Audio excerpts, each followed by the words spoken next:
தி great Indian news குழு நேயர்களுக்கு உங்கள் பாலாவின் வணக்கங்கள். சென்னையில் பல இடங்களில் நில அதிர்வு உணரப்பட்டிருக்கிறது. சென்னை ஆந்திரா அருகே வங்கக்கடலில் 5.1 ரிக்டர் அளவில் பகல் 12:35 மணி அளவில் நிலநடுக்கம் தேசிய நிலநடுக்க ஆய்வு மையம் அறிவித்துள்ளது.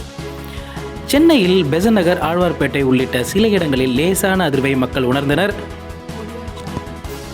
மேலும் அண்ணா சாலை, நுங்கம்பாக்கம், போரூர் உட்பட சில இடங்களில் நில அதிர்வை மக்கள் உணர்ந்தனர். நான் முன்பு ஒரு பதிவில் உங்களிடம் கூறியபடி இன்னும் பல அழிவுகளை நம் உலகம் சந்திக்க இருக்கிறது. காரணம், மனிதர்கள் இயற்கையை மதிக்காமல் எல்லை மீறியதால் இந்த வகையான ஆபத்துகளை மக்கள் இனிமேல் சந்திக்கக்கூடும்.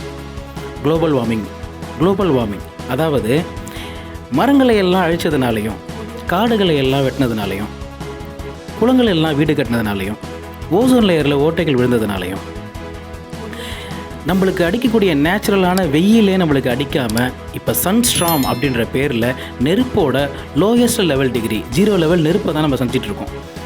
இந்த சூரிய புயல் மக்களை சுட்டு எரிக்காது. ரொம்ப நாள் மழை பெய்யாமல் திடீர்னு ஒரு 10 நாள் பெஞ்சுதுன்னா 2 நாளில் சென்னையில் மக்கள் இருக்கவே முடியாது.